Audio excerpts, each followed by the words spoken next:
हाँ जी, and S 23 कितना पढ़ लिया था तुम लोगों ने? बोरिंग कॉस्ट किसके एस्पेक्ट में? क्वालिफाइंग एसेट के एस्पेक्ट में। क्या करना है आपको? कैपिटलाइज करना है। ओके, और बाकी सारी बोरिंग कॉस्ट को क्या करना होता है? पी&एल में ट्रांसफर करना होता है। बोरिंग कॉस्ट आप सब लोगों ने पढ़ा था, interest and other cost in connection with the borings, और उसमें दे में इंक्लूड क्या क्या? Interest expense using EIR method, finance lease under the finance charges under the finance lease. तीसरा क्या? एक्सचेंज डिफरेंस, इसको भी पढ़ना है, ये भी पढ़ेंगे। Arising from the foreign currency borings, देखेंगे सर कैसे होगा। फिर हमने देखा क्वालिफाइंग एसेट क्या होता है, जिसको तैयार होने के लिए to get ready for its intended use और सेल क्या लगेगा? सब्सटेंशियल पीरियड ऑफ टाइम लगेगा। फिर कुछ हमने देखा था कि ये क्वालिफाइंग एसेट में नहीं आएगा, जैसे फाइनेंशियल एसेट नहीं आएगा, शॉर्ट पीरियड ऑफ टाइम पे कोई तैयार हो रहा है वो नहीं आएगा, asset already ready for use है, सेल है, वो नहीं आएगा। फिर उसके बाद borrowing cost eligible for the capitalisation में स्पेसिफिक बोरिंग, अगर आपने स्पेसिफिकली उसी के लिए ले रखा है क्वालिफाइंग एसेट के लिए, तब तो जितना भी एक्चुअल बोरिंग कॉस्ट है वो आपका कैपिटलाइज किया जाएगा, माइनस क्या कर दिया जाएगा उसमें से। अगर आपने टेम्परेली कहीं वो पैसा इन्वेस्ट कर रखा है और वहां से अगर आपको कोई इनकम हुआ है तो उस इन्वेस्टमेंट इनकम को आप लेस कर देंगे। नॉशनल इंटरेस्ट कभी भी कैपिटलाइज नहीं होगा, एक्चुअल बोरिंग कॉस्ट ही क्या होगा? कैपिटलाइज किया जाएगा। अगर जनरल बोरिंग्स का केस हुआ तो आप क्या करेंगे? आपको एक कैपिटलाइजेशन रेट फाइंड आउट करना पड़ेगा। इसके लिए आपको weighted average borrowing cost divide by total general borrowings आएगा, और ये भी कैसे सॉल्व होगा, इस फॉर्मूले को भी और कैसे बेहतर तरीके से हम यूज कर पाएंगे वो भी देखेंगे। ओके, क्वेश्चन टू क्वेश्चन, जहां नॉर्मल तरीके से होगा वहां नॉर्मल तरीके से बता देंगे। किसी एक क्वेश्चन आएगा स्पेशल, वहां पर आपको एक्चुअली पता चलेगा कि एक्चुअली इस कैपिटलाइजेशन रेट को कैसे कैलकुलेट किया जाएगा डिफिकल्ट केस में, देखेंगे। और फिर इस कैपिटलाइजेशन रेट को आप किस पे अप्लाई कर दोगे? जितना खर्चा आपने किया है, किस पर? क्वालिफाइंग एसेट पर। भाई जनरल बोरिंग थी, मैंने ऐसे लोन ले रखा था, क्वालिफाइंग एसेट के लिए नहीं ले रखा था, बट यूज किया है कहाँ पे? उस क्वालिफाइंग एसेट के लिए, इसको प्रिपेयर करने के लिए। तो जनरल बोरिंग्स का पहले तो आप एक एवरेज रेट फाइंड आउट कर लो, और उस एवरेज रेट को किस पे अप्लाई कर दो? उस एक्सपेंडिचर पे जिस खर्चे को आपने किसके लिए किया है? क्वालिफाइंग एसेट को एक्वायर, कंस्ट्रक्ट या प्रोड्यूस करने के लिए, एसीपी के लिए किया है। ठीक है सर, कर देंगे। मैंने कहा था कोई प्रोग्रेस पेमेंट अगर मिल गया या गवर्नमेंट ग्रांट मिल गया तो उससे खर्चे को क्या कर लेना? कम कर लेना, ऑब्वियसली। फिर हमने एक छोटा सा क्वेश्चन किया था जिसमें स्पेसिफिक बोरिंग्स था और एसेट था, तो हमने देखा था कि जितने जो बोरिंग कॉस्ट है उसमें से अगर आपने कोई इन्वेस्टमेंट इनकम जनरेट किया है तो वो लेस कर दोगे, और आपके पास आ जाएगा borrowing cost to be capitalised. और अगर कोई पूछे कॉस्ट ऑफ एसेट, तो जितना एसेट का खर्चा, एसेट बनाने में जो खर्चा लग रहा है वो तो है ही, प्लस बोरिंग कॉस्ट को भी एसेट की कॉस्ट का पार्ट मान लिया जाएगा। क्या यहां तक क्लियर है क्या? फिर पीरियड ऑफ कैपिटलाइजेशन ये देखा था कि कमेंस कब होगा? 3 काम स्टार्ट हो जाने चाहिए। कैपिटलाइजेशन कब चालू कर सकते हो? कौन सी डेट से कैपिटलाइजेशन करना चालू करोगे? जब एक्टिविटीज स्टार्ट हो गई हूं, भले ही पेपर वर्क स्टार्ट हो गया हो, जरूरी नहीं है ऑन ग्राउंड काम हो, paper work, technical work, architect से बात करना वगैरह, ये सब चालू हो गया हो।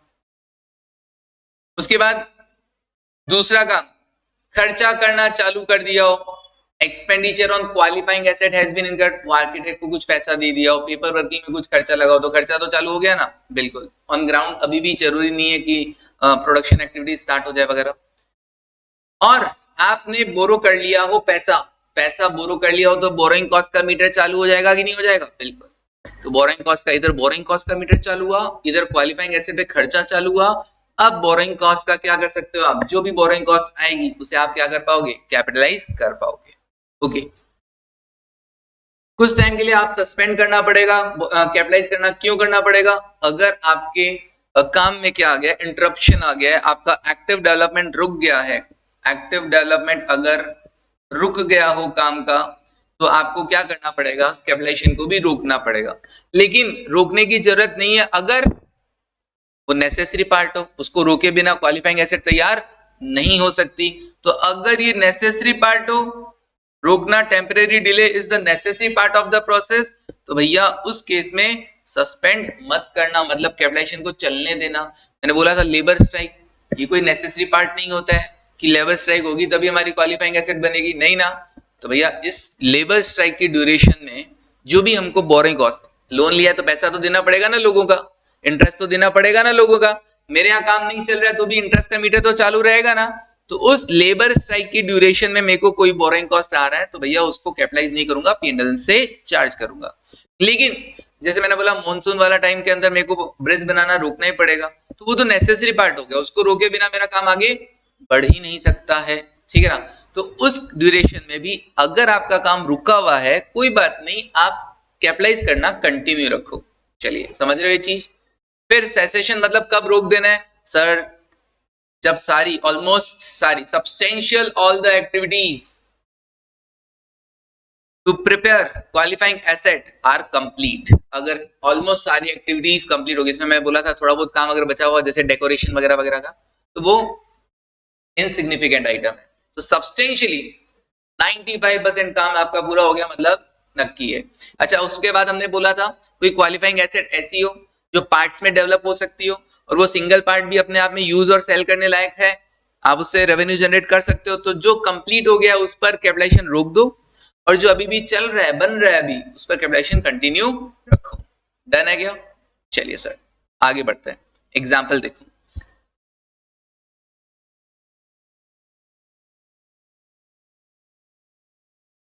Example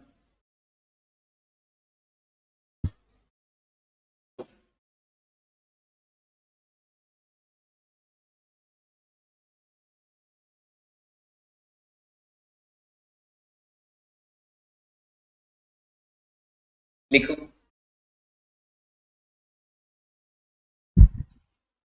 X Limited is commencing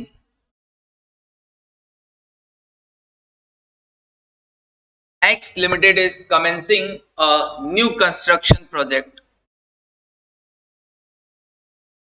a new construction project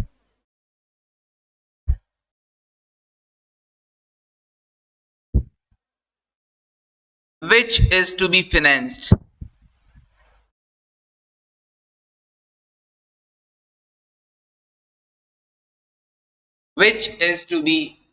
by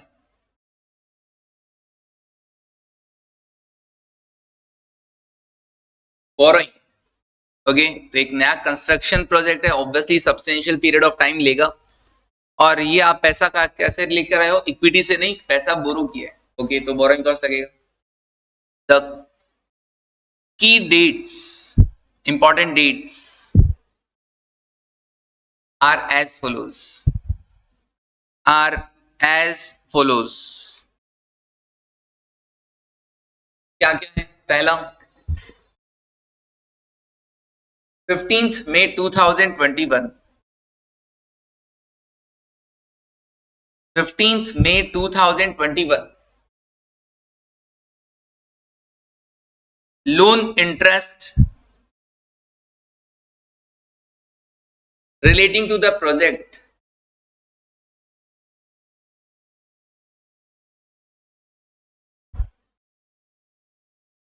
relating to the project started incurring।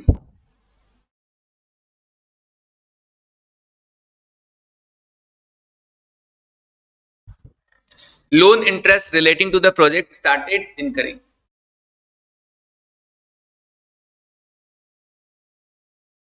दूसरा 2nd June 2021 technical site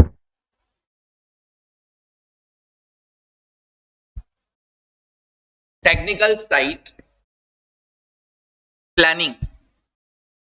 okay, planning start हो गई, planning commenced।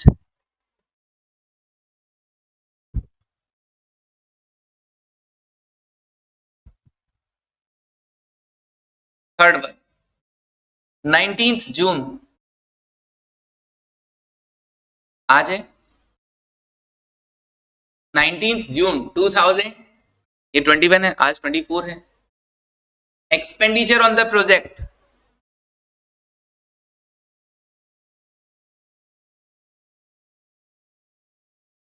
expenditure on the project started incurring. Okay, खर्चा चालू हो गया भैया qualifying asset पर।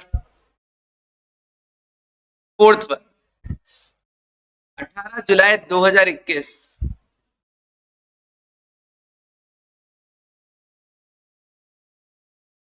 Construction work commenced on ground ना, हाँ ऑन ग्राउंड काम स्टार्ट हो गया, construction work commenced.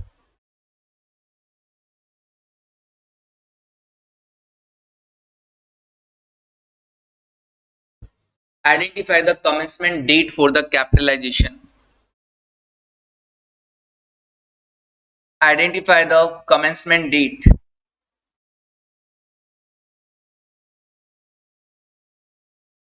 Identify the commencement date for the capitalization of borrowing cost.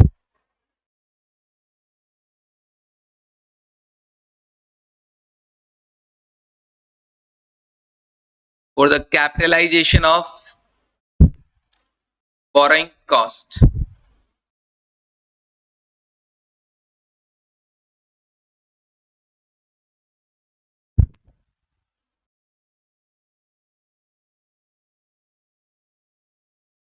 Okay, बताओ जी कौन सा डेट होगा जिस दिन आप कैपिटलाइजेशन को शुरू कर सकते हैं, मतलब बोरिंग कॉस्ट को। बोरिंग कॉस्ट का मीटर कब से चालू हो गया है?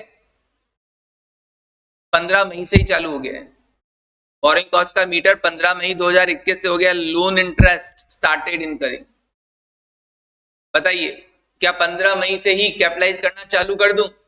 नहीं, तो कौन सी डेट से? 19 जून।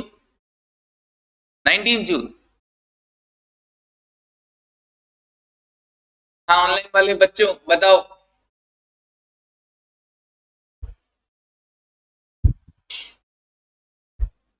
हमारी कंडीशंस क्या होती है फॉर द कमेंसमेंट?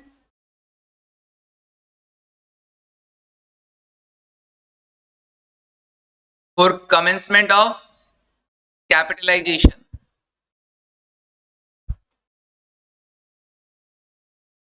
क्या थी? 3 कंडीशंस। फर्स्ट, शॉर्ट में लिखवाता हूं, एक्टिविटीज। शॉर्ट में लिखवा रहा हूं, एग्जाम में पूरा लिख के आते हैं ना अगर लिखना हो तो। एक्टिविटीज आर स्टार्टेड, पहले पेपर वर्क स्टार्ट हो गया हो तो उसके लिए क्या हो गया है? 2 जून। क्या स्टार्ट हो गई activities? Yes, technical site planning commenced. दूसरा क्या होता है? दूसरा होता है बोरिंग कॉस्ट इज इनकर्ड, और तीसरा actual expenditure. Okay, actual expenditure on qualifying asset incurred. Actual खर्चा हो गया। एक्चुअल खर्चा कब से चालू हो गया? 19 जून। चालू हो गया कि नहीं हो गया? हाँ सर, एक्चुअल खर्चा चालू हो गया। Expenditure on the project started. और तीसरी कंडीशन क्या? बोरिंग कॉस्ट इनकर्ड, और बोरिंग कॉस्ट का मीटर चालू हो गया हो। बोरिंग कॉस्ट इनकर्ड, वो तो पहले से ही चालू थी। वो तो पहले से ही चालू थी। कब से? 15 मई से ही चालू थी। इसका मतलब तीनों कंडीशंस पूरी हो जाएगी तब क्या किया जाएगा? कैपिटलाइजेशन स्टार्ट हो जाएगा ना। So capitalization of borrowing cost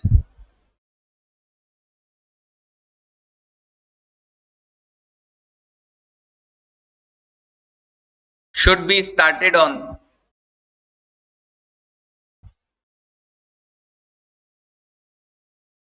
19th June. कोई 15 मई मत लिख देना।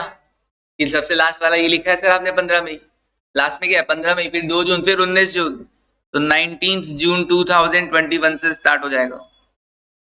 मैंने बोला था ऑन ग्राउंड काम हो या ना हो, पेपर वर्क स्टार्ट हो गया, खर्चा चालू हो गया, बोरिंग कॉस्ट का मीटर चालू हो गया। ओके प्रियांशी,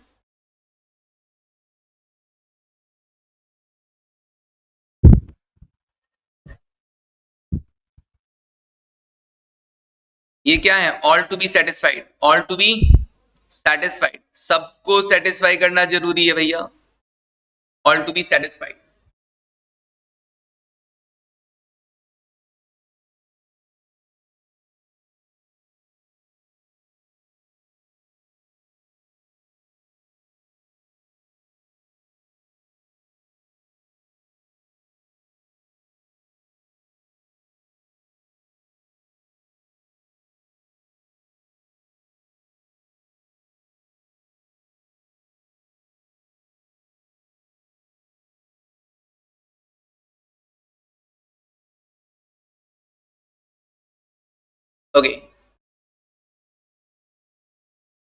किसी को कोई दिक्कत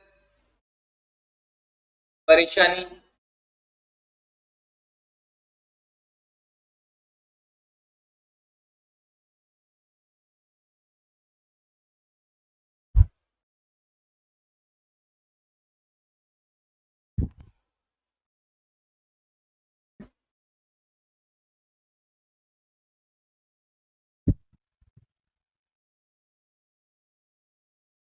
ऑनलाइन में सबको समझ में आ गया? ओके, तो conditions all to be satisfied, सारी की सारी सेटिस्फाइड होनी जरूरी है। और लास्ट कब सेटिस्फाइड हो रही है? जब तीनों कंडीशन सेटिस्फाइड हो जाएंगी, दैट इज द डेट 19 जून, वहां से स्टार्ट हो जाएगा कैपिटलाइज करना। इसका मतलब क्या हुआ? अगर आप यहाँ पे कोई कहेगी, कोई क्वेश्चन वाला पूछ ले कि 19 जून से तो कैपिटलाइज करोगे, तो सर उसका क्या होगा? सर किसका?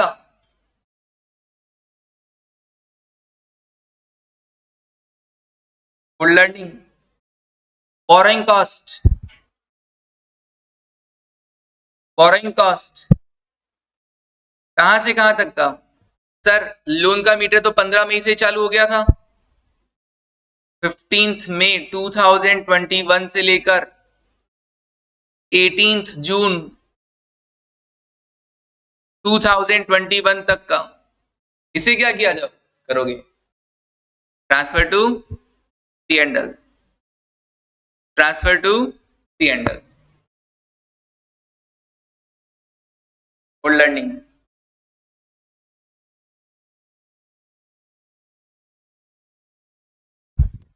पी एंड एल में ट्रांसफर कर देना, क्योंकि कैपिटलाइज करना बोले तो एसेट की कॉस्ट का पार्ट मानना तो 19 जून से ही स्टार्ट होगा, उससे पहले का पी एंड एल में ट्रांसफर कर देना।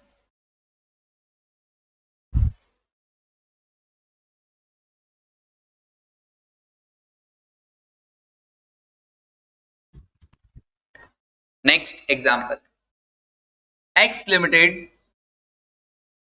has a treasury department, has a treasury department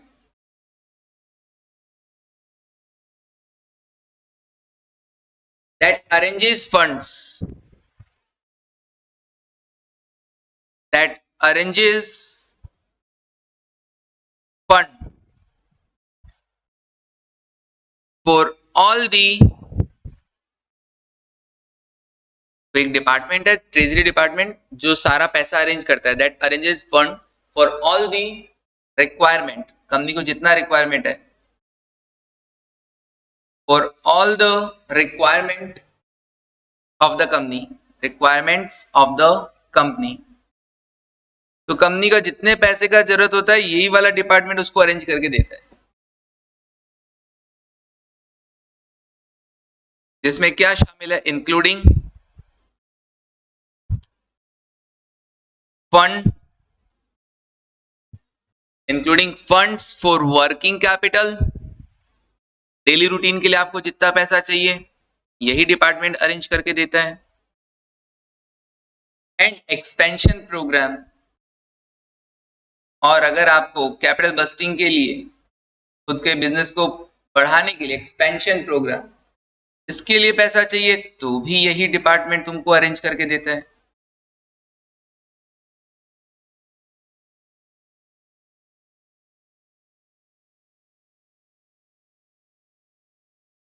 during the year ended,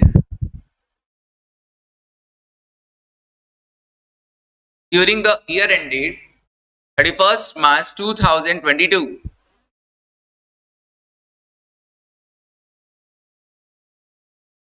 the company commenced, the company commenced the construction of, the construction of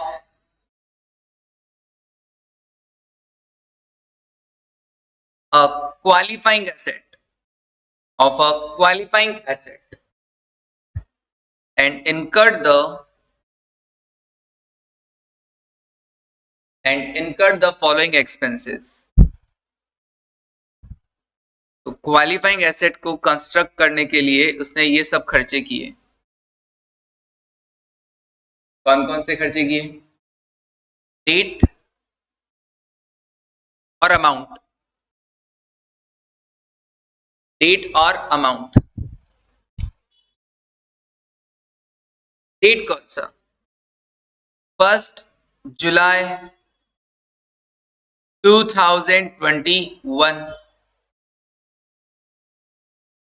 2.5 lakh रुपए। और 1 दिसंबर 2021 आपने इस क्वालिफाइंग एसेट पे खर्चा किया 3 लाख रुपए।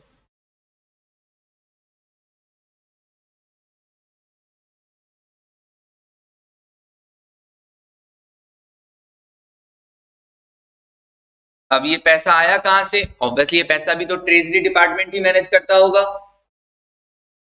अब वो ट्रेजरी डिपार्टमेंट ने क्या क्या बोरोइंग्स ले रखी है वो आपको बता रखा है। The details of borrowings and interest thereon are as under।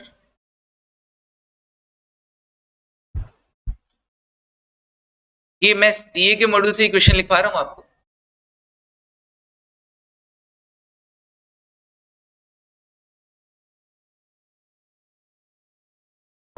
Particulars, loan का नाम आ जाएगा, लोन का एवरेज बैलेंस आ जाएगा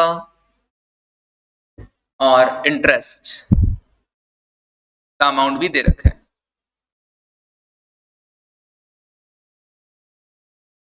long term loan, long term loan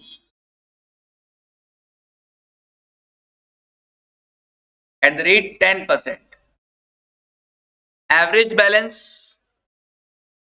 10 lakh. Interest कितना? 1 लाख। 10 लाख का 10% कितना? 1 लाख ही होगा। वर्किंग कैपिटल लोन भी ले रखा है। वर्किंग कैपिटल लोन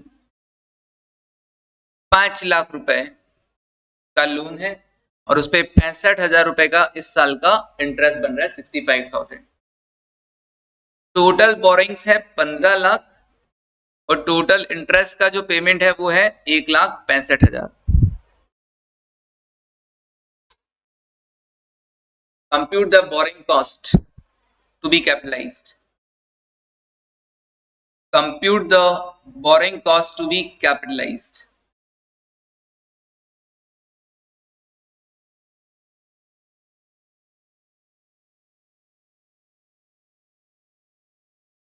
मुझे बताओ ये स्पेसिफिक बोरिंग है या जनरल बोरिंग है? सर ये दोनों जनरल बोरिंग्स है। ट्रेजरी डिपार्टमेंट बस लोन लेता है और उसी, ये जनरल क्यों बोल रहा हूं, क्या आपने इन बोरोइंग्स को क्वालिफाइंग एसेट के लिए लिया है क्या? नहीं लिया है, पर्पस तो कुछ और था। आपने उसको यूज किस में किया है? क्वालिफाइंग एसेट में किया, तो ये जनरल बोरोइंग की कैटेगरी में ही आएगा। ओके, तो पहले लिख देता हूं these are general borrowings. These are general borrowings. और याद है जनरल बोरोइंग्स के केस में अपने को क्या करना होता है? एक सीआर कैपिटलाइजेशन रेट पता करना होता है। कैपिटलाइजेशन रेट पता करना होता है और उस कैपिटलाइजेशन रेट को कितना खर्चा हुआ है उस पर अप्लाई करना होता है। तो देखो कैसे होगा। अच्छा, स्पेसिफिक बोरोइंग तो है ही नहीं इस क्वेश्चन में। नहीं सर, तो पहले तो पता करो स्टेप 1 कैपिटलाइजेशन रेट। तो स्टेप 1 क्या रहेगा?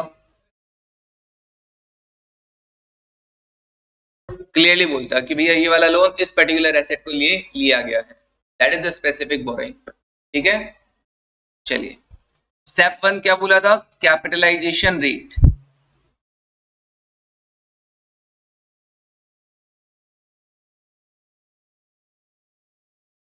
कैपिटलाइजेशन रेट कैसे कैलकुलेट होगा सर? कैपिटलाइजेशन रेट आप क्या देखेंगे? आप इंटरेस्ट इन बोरोइंग्स पे, जनरल बोरोइंग्स पे इंटरेस्ट कितना पे कर रहे हैं। अच्छा, प्रोजेक्ट का ड्यूरेशन दे रखा है क्या? देखना, प्रोजेक्ट का ड्यूरेशन दे रखा है क्या? नहीं, बोला ड्यूरिंग द ईयर एंडेड 31 मार्च 2022। तो इसका अच्छा कब से है? 1 जुलाई से और 1 दिसंबर से। ठीक है, हालांकि यहाँ पे एवरेज बैलेंस वर्ड यूज किया हुआ है। सर ये क्यों बता रहे हो, मैं बताऊंगा कब काम आएगा, अभी इसमें कोई हेडेक नहीं पालने का। 1 जुलाई को खर्चा हुआ है, 1 दिसंबर को खर्चा हुआ है, कमिंसमेंट वगैरह ठीक है, पहला खर्चा ही मान लेते हैं 1 जुलाई को हुआ है, फिर 1 दिसंबर को है, मार्च एंडिंग वगैरह सब है, अच्छी बात है। और इसके लिए जो जनरल बोरिंग है उसके लिए वर्ड क्या यूज किया गया इन्होंने, एवरेज बैलेंस। ये तुम्हें आगे क्वेश्चन कराऊंगा, अभी कुछ और लिखवाऊंगा तब समझ में आएगा कि मैं क्यों बार बार इस वर्ड पे फोकस कर रहा हूँ। अभी हेडेक नहीं, अभी तो अपने को दिक्कत ही नहीं, अभी तो मैं तुमको डायरेक्ट बता दूंगा कि भैया टोटल इंटरेस्ट कितना लग रहा है ऑन द जनरल बोरिंग्स, 1,65,000 लग रहा है ना। ओके 1,65,000 लिख दो टोटल इंटरेस्ट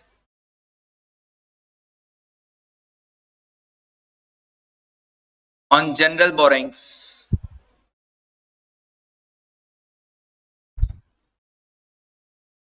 ये ही इंपॉर्टेंट है, कैपिटलाइजेशन रेट फाइंड आउट करना। ये क्वेश्चन करोगे वैसे वैसे आएगा। टोटल इंटरेस्ट अभी तो फिलहाल बड़ा सिंपल है भैया, 1,65,000 का इंटरेस्ट और जनरल बोरिंग्स है कितनी, divide by total general borings. अभी मैंने कोई टाइम फैक्टर यूज नहीं किया है, अभी कोई टाइम फैक्टर यूज नहीं किया गया, ये लोन पड़ा था अपने पास, ठीक है जी। तो इस लोन पर एवरेज रेट कितना है, एवरेज कॉस्ट कितना है, सर देखो टोटल इंटरेस्ट हमको इन पे पे करना पड़ रहा है 1,65,000 और टोटल लोन है कितना 15 लाख। वही बचपन में करते हैं ना डब्ल्यू एक्स के लिए sigma W x divide by sigma W, याद है। डब्ल्यू एक्स क्या है, इंटरेस्ट का टोटल डब्ल्यू एक्स है, और सिग्मा डब्ल्यू क्या है 15 लाख। तो कैपिटलाइजेशन रेट कितना हो गया 11%।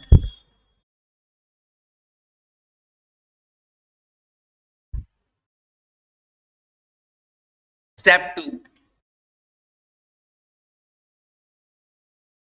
borrowing cost to be capitalized,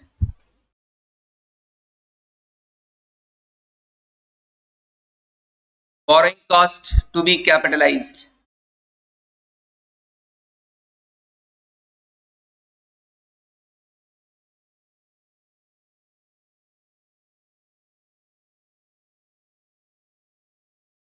borrowing cost to be capitalized।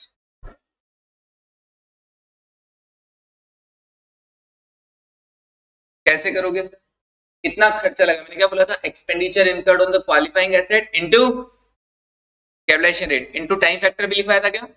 Time factor जहां जहां कंसीडर करना होगा हम वहां वहां सब जगह करेंगे जनरल बोरिंग, चाहे कैपिटलाइजेशन रेट हो चाहे खर्चे पे हो। तो लिखो borrowing cost to be capitalise कितना होएगा, सर खर्चा कब हुआ है, सर एक तो हुआ है 1 जुलाई 2021 को 2.5 लाख रुपए का, ठीक है ना। तो 1 जुलाई 2021 को 2.5 लाख का खर्चा हुआ, तो एक तो हो गया 2.5 लाख। कैपिटलाइजेशन रेट कितना 11% खर्चा हुआ है, खर्चे पे अब आपने पैसा कौन सा यूज किया, जनरल बोरिंग से यूज किया। तो भैया ये जो 2.5 लाख पे जो आप 11% का इंटरेस्ट दे रहे हैं उन जनरल बोरिंग्स पे, ये आपको क्या करना है कैपिटलाइज करना है। लेकिन कैपिटलाइज कितने ड्यूरेशन के लिए करना है, ये खर्चा हुआ कब था 1 जुलाई को हुआ था, जुलाई से मार्च तक का, जुलाई से मार्च तक का ड्यूरेशन। अभी तक कंस्ट्रक्शन कंप्लीट नहीं हुआ है, हम ये मान लेते हैं कंस्ट्रक्शन अभी तक कंप्लीट नहीं हुआ है, क्योंकि कंस्ट्रक्शन जैसे ही कंप्लीट हो जाएगा कैपिटलाइज करना रोकना पड़ेगा ना, ऑल एक्टिविटीज, ठीक है ना। किसके लिए, to make asset ready to use और सेल आर कंप्लीटेड, तो उस दिन क्या हो जाएगा कैपिटलाइजेशन भी रोकना पड़ेगा। तो हम ये मान रहे हैं 31 मार्च तक अभी तक कंस्ट्रक्शन कंप्लीट नहीं हुआ है। ओके स्टार्ट हुआ है, बस ये बोला है। चलिए तो 31 मार्च तक देखना जरा, जुलाई से मार्च कितना महीना होता है, 9 मंथ्स ना, तो 9/12 करो,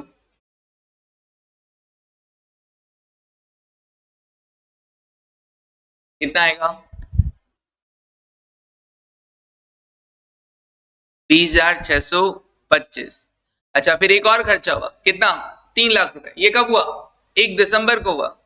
तो खर्चा जितना हुआ expenditure incurred on the qualifying asset into capitalisation rate, 1 दिसंबर को हुआ है, तो दिसंबर से जनवरी कितने महीने, सॉरी मार्च, दिसंबर से मार्च कितने महीने। ओके प्रियांशी, हाँ ओके हर्ष 4 महीने, तो कितना होएगा 11,000। ओके दोनों को ऐड कर दो 31,625, borrowing cost to be capitalized लिख दो।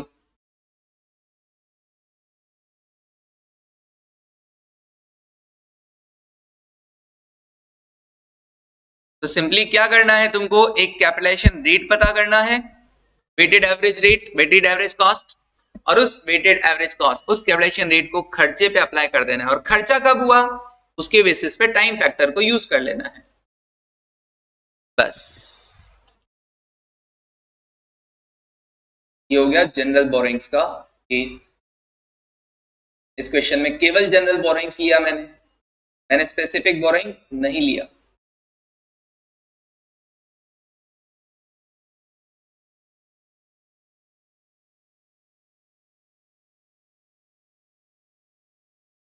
इकतीस मार्च को अगर कंप्लीट होता तब तो कोई दिक्कत नहीं है, यही टाइम पीरियड लेते। लेकिन मान लो अगर कंस्ट्रक्शन कंप्लीट हो जाता कब, 28 फरवरी को ही, तो 28 फरवरी तक ही डेज काउंट होते हैं, ठीक है ना। फिर उस केस में क्या आता है, यहाँ 9 मंथ्स नहीं आता, यहाँ पे 8 मंथ्स आता, 4 मंथ्स नहीं आता, 3 मंथ्स आता, ठीक है। चलिए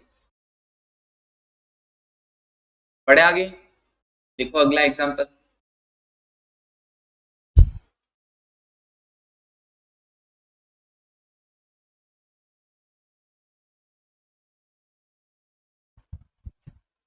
एग्जाम्पल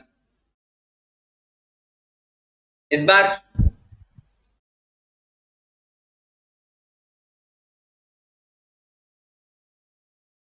तुमको ड्रिंक ट्राई करने के लिए, चलो छोटा सा ही है, तुमको देते हैं ट्राई करने के लिए। शॉर्ट में लिखवा रहा हूँ ना, शॉर्ट में लिखवा रहा हूँ।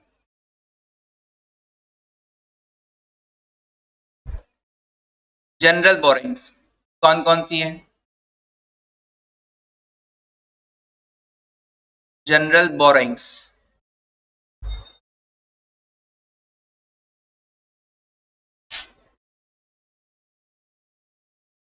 क्या क्या है। एक कॉलम बना देते हैं लोन का, एक कॉलम बना देते हैं 1 अप्रैल 2021, एक कॉलम बना देते हैं 31 मार्च 2022।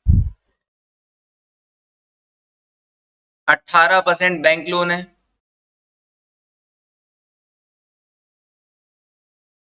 स्टार्टिंग में 1000, इस 1000 को अपन 1 लाख कर लेते हैं, काम करो, ये रुपीज इन थाउजेंड था, अपन चेंज कर लेते हैं 1 लाख। एट द एंड भी कितना, 1 लाख, मतलब पूरे साल भर में लोन कितना रहा, एवरेज बैलेंस कितना है, 1 लाख है कि नहीं है, हाँ सर, पूरे साल में एवरेज बैलेंस कितना है, 1 लाख है। ओके, दूसरा 16% term loan, 16% term loan, starting में 3 लाख और एंड में भी 3 लाख, तो साल भर एवरेज बैलेंस 3 लाख ही रहा।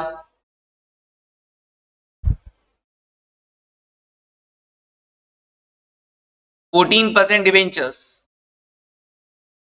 स्टार्टिंग में नहीं था, एंड में है 2 लाख, एंड में है 2 लाख। हाँ जी, इसके बाद लिखो नीचे, हो गया टेबल कंप्लीट। फिर लिखो 14% डिवेंचर्स जो है were issued to fund the construction of office building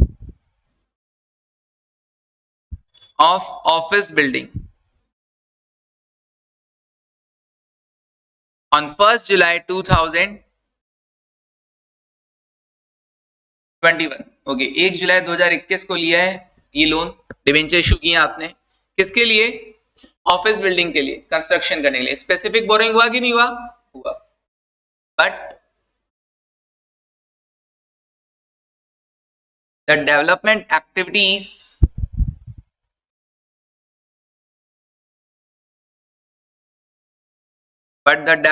activities has yet to be started।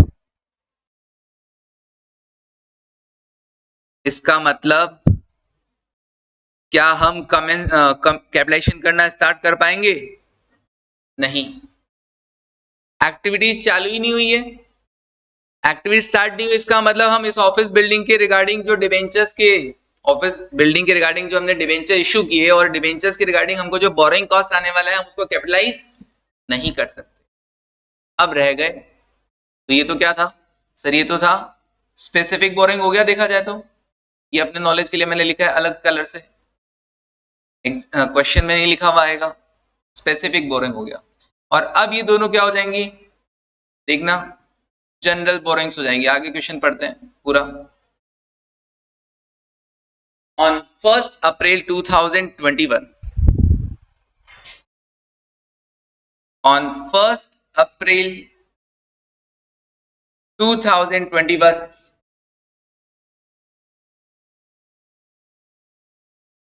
यही company beta limited began the construction of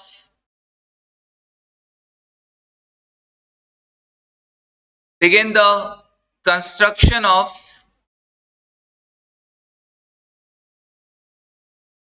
a plant। Okay, plant भी तो क्वालिफाइंग एसेट है, हाँ। being a qualifying asset, being a qualifying asset, using the existing borrowings, using the existing borrowings, okay.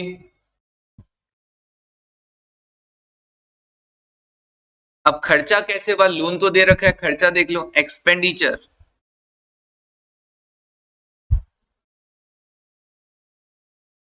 On qualifying asset are क्या क्या है, 5 लाख रुपए on 1st April 2021 and 25 lakh, हाँ 5 लाख मत करना, 5 लाख तो बहुत ज्यादा हो जाएगा ना, अपन ने तो वैल्यूज कम कर दी। इसको क्या करोगे, इसको 50,000 ही करोगे, 50,000, एक जीरो कट कर देना, 50,000 1st अप्रैल 2021 और 2.5 lakh, 2.5 lakh on 1st January 2022। Okay, compute the borrowing cost to be capitalized।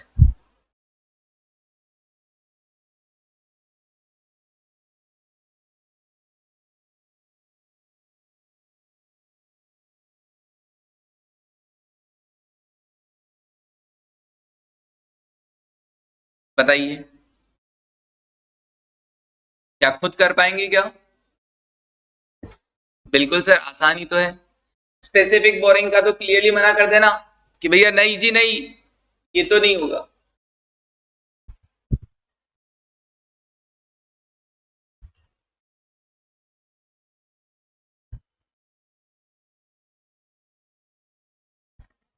आप लिख सकते हो कि 14% debenture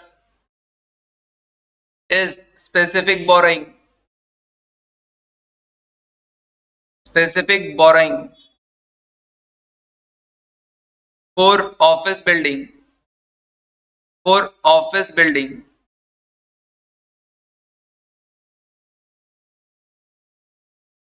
since activities yet to be started, development activities yet to be started, so borrowing cost, अब पैसा बोरो तो कर ही लिया है, borrowing cost on 14% debentures would not be capitalized,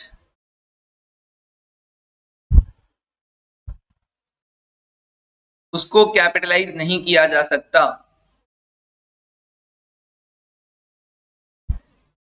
अब बात आती है बाकी जनरल बोरिंग्स की।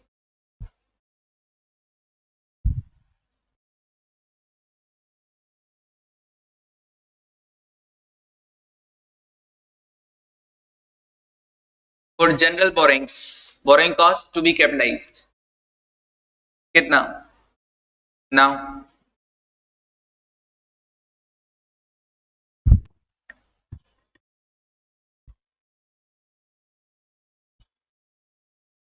borrowing cost to be capitalized for general borrowings. Borrowing cost to be capitalized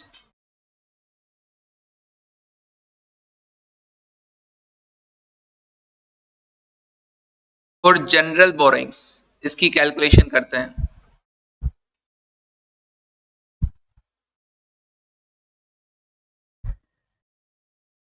Step 1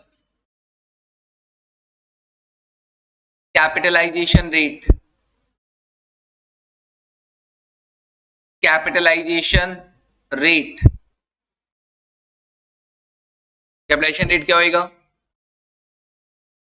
total interest कितना, एवरेज बैलेंस स्टार्टिंग से लास्ट तक मेंटेन है ना, अपने को इसमें भी हेडेक की जरूरत नहीं है. इसमें भी आसान क्वेश्चन है. 1 लाख शुरू से लेकर लास्ट तक पूरे साल भर में यही है, तो आप नॉर्मल पूरे साल भर में वही है ना, एवरेज बैलेंस दे रखा है ना, वही है, तो टेंशन लेने का जरूरत ही नहीं. 1 लाख पे कितना 18%, सर 1 लाख पे 18% इंटरेस्ट लग रहा है, और 3 लाख पे कितना 16%.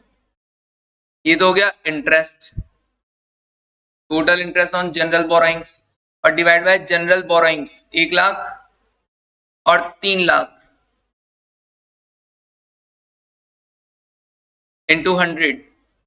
देखो कितना आ रहा है,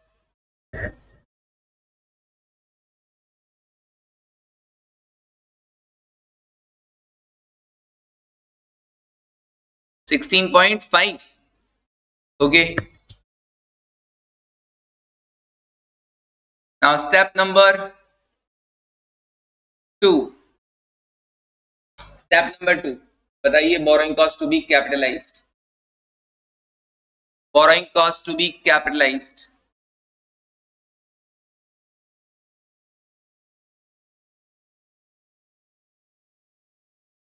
जितना खर्चा हुआ है into capitalisation rate into time factor. तो सर खर्चा कब कब हुआ है? 1 अप्रैल 2021 को 50,000 रुपए खर्च हुए, तो 50,000 पे 16.5% लगाना. और कितने महीने के लिए? सर 1 अप्रैल से लेकर लास्ट तक 12 महीने होता है कि नहीं होता है? बिल्कुल सर 12 महीने,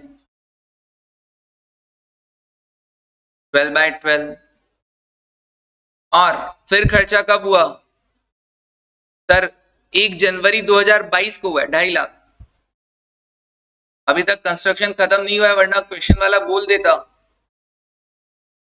कितने महीने के लिए? 1 जनवरी से लेकर जनवरी फरवरी मार्च 3 महीना. 50,000 का 16.5% कितना होता है? कितना?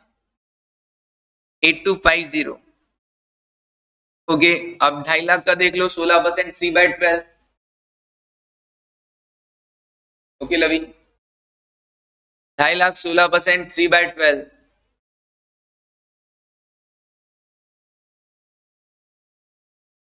ओके प्रियांशी 10312.5. ओके लवी 10312.5. टोटल करेंगे तो 10 और 18,500 कितना 62.50. ओके समझ में आएगा? तो कल स्पेसिफिक बोरिंग वाला क्वेश्चन देखा था, आज जनरल बोरिंग वाला देखा, कमेंसमेंट वाला टॉपिक भी पढ़ लिया है. कल हम और करेंगे क्या, एक और क्वेश्चन, इवन 2 क्वेश्चन, जिसमें स्पेसिफिक भी होगा और जनरल बोरिंग्स भी होगा. एक तो ये, दूसरा इसमें एवरेज बैलेंस निकालने का तरीका बड़ा अलग होगा, और उससे अपने को पता चलाएगा. देखो अभी तो क्या हो रहा था, स्टार्टिंग से लेकर लास्ट तक जनरल बोरिंग्स पूरे 12 महीने के लिए है ना. मान लो ये जनरल बोरिंग्स ही साल के बीच में लिया हो तो ये जनरल बोरिंग्स ही साल के बीच में लिया हो, और या हो सकता है जनरल बोरिंग्स में कुछ चेंज हुआ हो, पहले स्टार्टिंग में कुछ और थी, मिड में कुछ और ले लिया, तो फिर कैसे होगा? तो ऐसा भी क्वेश्चन आएगा, तो वो भी कल करेंगे। उसके बाद हम वो सीखेंगे एक्सचेंज डिफरेंस वाला टॉपिक, ठीक है? फिर हमारा ये इंडियस कंप्लीट हो जाएगा। चलिए, तो 2 दिन और लगेंगे अभी, ठीक है ना? फिर हमारा ये इंडियस कंप्लीट होगा। चलिए, तो आज के लिए बस इतना ही। थैंक यू, टेक केयर और बाय।